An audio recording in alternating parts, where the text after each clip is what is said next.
అంజీరా ఛానల్కి మీ అందరికీ కూడా ప్రైజ్లాడండి. ఈరోజు ఇది కాకరకాయ ఫ్రై చేస్తున్నానండి. ఇది అసలు చేదు అనిపించదు అనమాట. ఇవి చక్కగా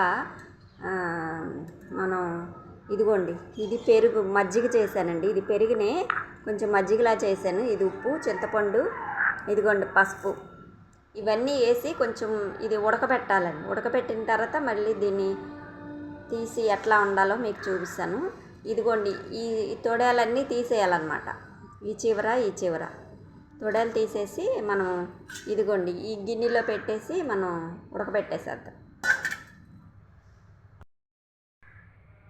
ఇదిగోండి, ఇవన్నీ కూడా తొడేలు తీసేసారండి. శుభ్రంగా కడిగేసి నీట్గా ఈ కాయ ద్వారా కానీ ఇట్లాగే వేసేసేయాలి మనం. ఇదిగోండి, ఇప్పుడు ఏం చేద్దామంటే మనం ముందు ఇదిగోండి ఈ చింతపండుది కొంచెం చింతపండు రసం గుజ్జు తీసాను. ఇదిగోండి, ఇప్పుడు ఏం చేద్దామంటే పెరుగు వేసేద్దాం. మజ్జిగ ఇది ఏముంటుందంటే అప్పుడు చేదు ఉండదు. ఇది కాకరకాయ చేదంతా పోతుంది. ఇప్పుడు కొంచెం పసుపు వేద్దాం.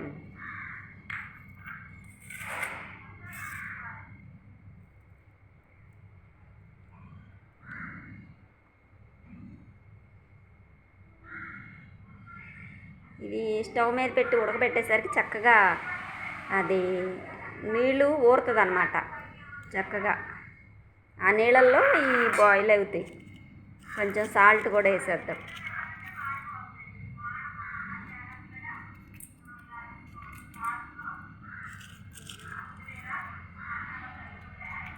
ఆ ఉప్పు, ఈ పెరుగు, ఆ చింతపండు కొంచెం గుజ్జు వేసాం కదా, దానికి నీళ్ళు స్టవ్ మీద పెట్టేసరికి ఊరుతుందండి. అది ఊరి చక్కగా బాయిల్ అవుతుంది. ఇది ఎలా పెట్టాలో చూపిస్తుంది. ఇదిగోండి, స్టవ్ మీద పెట్టేశాను. ఇవి సిమ్లో పెట్టానండి. స్టవ్ సిమ్లో పెట్టాను. ఇవి కొంచెం మనం మూత పెట్టేస్తే ఈ చక్కగా ఈ ఆవిరికి వాటర్ అంతా కూడా పైకి వచ్చేస్తుంది అన్నమాట. కొంచెంసేపు అయిన తర్వాత దీన్ని ఏం చేయాలంటే తిరగేసుకోవాలి. అటు లోన ఉడుకుతుంది కదా, మళ్ళీ అటువైపు తిరిగిన వైపు అటు మళ్ళీ వెనక్కి తిప్పితే మళ్ళీ అటు కూడా బాయిల్ అవుతుంది. అది తీసి చక్కగా చిన్న చిన్న ముక్కలు కోసి ఎలా చేయాలో చూపిస్తాను మీకు. ఇది వెలిగించానండి. కొంచెం మూత పెట్టేసేద్దాం. దీనికి కొంచెం మూత పెట్టేసేద్దాం. సిమ్లో పెడితే చక్కగా ఉడుకుతుంది. ఇప్పుడు మనం మూత తీసి చూద్దాం. ఇదిగోండి, ఉడికింది. ఇటువైపు మనం దీన్ని ఏం చేయాలంటే నెమ్మదిగా ఇటువైపుకి మార్చుకోవాలన్నమాట. అదిగోండి, కలర్ వచ్చింది చూసారు. ఇదిగోండి, ఇది కూడా ఇట్లా తిప్పితే అటువైపు కూడా బాయిల్ అవుతుంది. ఇవన్నీ కూడా ఇటు తిప్పుకోవాలి. అదిగోండి, కలర్ వచ్చింది. గ్రీన్గా ఉండేది ఎట్లా వచ్చింది.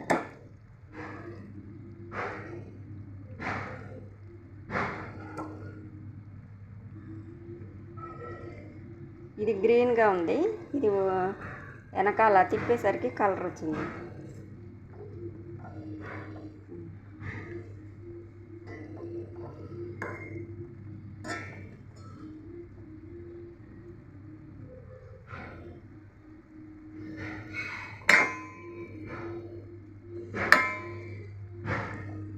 మళ్ళీ కొంతసేపు మనం మూత పెట్టేస్తే ఎక్కువ అవ్వక్కర్లేదులేండి, కొంచెం అయితే చాలు. మళ్ళీ అటు కూడా కలర్ వస్తే సరిపోతుంది.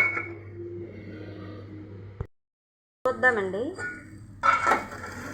అదిగోండి, ఇంకా ఇట్లా బాయిల్ అయితే చాలండి. మనం కట్టేసేసి దాన్ని చల్లారిన తర్వాత చిన్న చిన్న ముక్కలు కోసి అది మనం ఎలా ఫ్రై చేయాలో చూపిస్తాను. కట్టేస్తున్నానండి. ఇది స్టవ్ కట్టేద్దాం. ఇదిగోండి, ఇప్పుడు ఇవి ఇలా ఉడికిపోయినాయి కదా, దీన్ని ఏం చేయాలంటే రౌండ్గా ఇలా కోసేసుకోవాలి. రౌండ్గా ఈ చిన్న చిన్న ముక్కలు కోసేసుకోవాలి. ఇలా గింజలతోటే కోసుకోవాలి. అవి గింజలు కూడా టేస్ట్గానే ఉంటాయి. గింజలు తీయకూడదు. అదిగోండి, ఇలా కొయ్యాలి రౌండ్గా.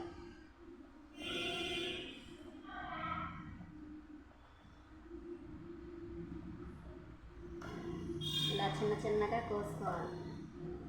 చిన్నగా కోసుకుంటే చక్కగా మనకి ఫ్రై అవుతుంది.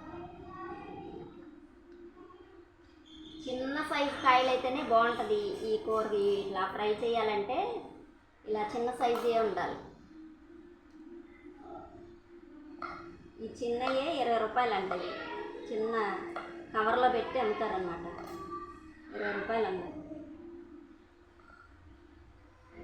ఇది కొంచెం పండినట్టుంది, ఎండిపోయింది. ఇవి అయితే గింజలు తీసేసుకోవచ్చు. పక్కన పెట్టేద్దాం.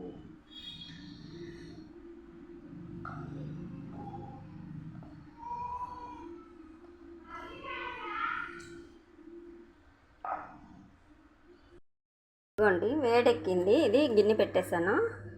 ఇదిగోండి పచ్చెనపప్పు కొంచెం దీనికి ఎక్కువే వేసుకోవాలి. పచ్చెనపప్పు అది వేడైనాక కొంచెం ఆవాలు వేయాలి. తర్వాత జీలకర్ర వేయిన తర్వాత ఇగోండి ఉల్లిపాయలు, ఇవి కరివేపాకును ఎండుమిరకాయలు వేస్తున్నానండి వీటికి. అది వేడైన తర్వాత ఉల్లిపాయలు వేసేద్దాం. కొంచెం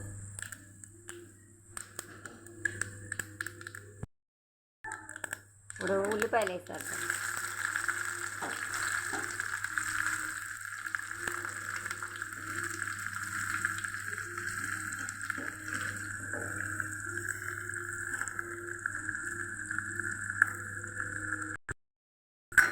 ఏం చేయాలంటే ఇవి బాగా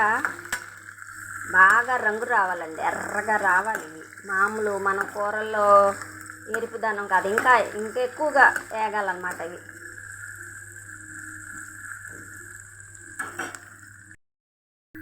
వేగుతున్నాయి కదా. కరివేపాకు ఎండుమిరపకాయలు వేస్తారు.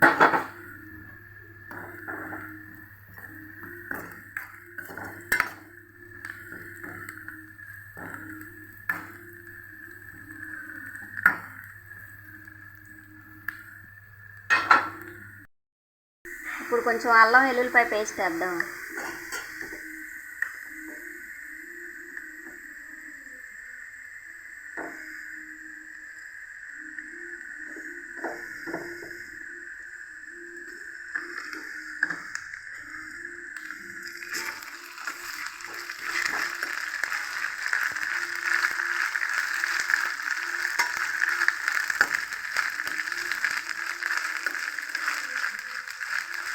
ఆ ఉల్లిపాయలు ఇట్లా ఎర్రగానే వేగాలండి కూరకి. అలా వేగితేనే బాగుంటుంది అది కాకరకాయ ఫ్రై.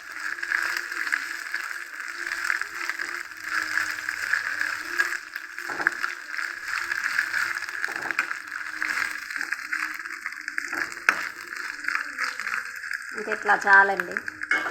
మనం అది కాకరకాయ ముక్కలు వేసేద్దాం. ఈ కాకరకాయ కోసినవి వేసేద్దాం మనం.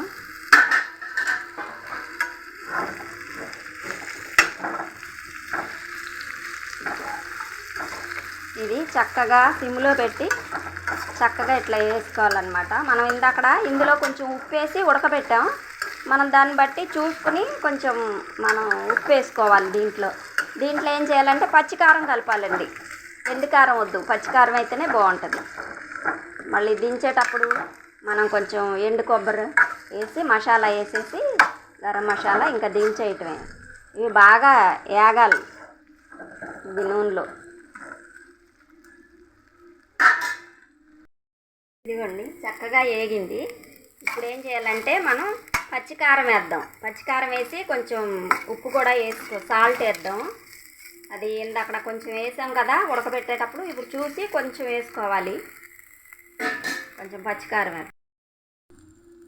మనం సరిపడా ఎంత కావాలో అంత చూసి పచ్చికారం వేసుకోవాలి.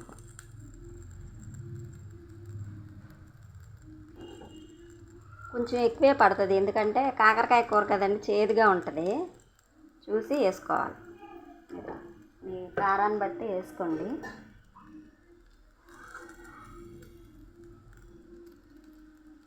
కొంచెం సాల్ట్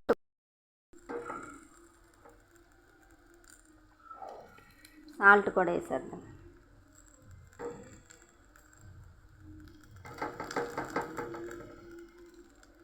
మరి ఎంత కావాలంతా చూసి వేసుకోండి.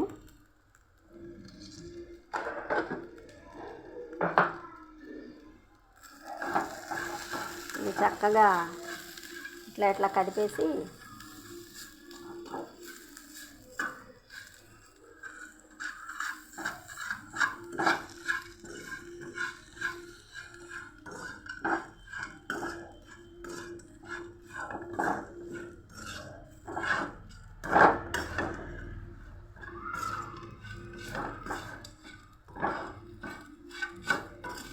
ఇప్పుడు మనం ఎండు కొబ్బరి వేసేద్దాం.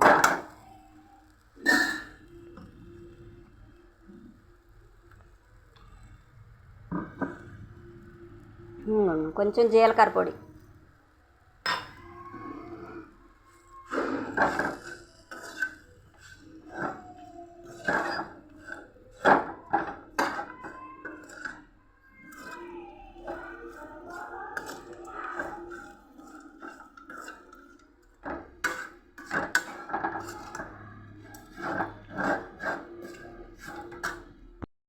అయిపోయిందండి. ఇప్పుడు స్టవ్ కూడా కట్టేశాను.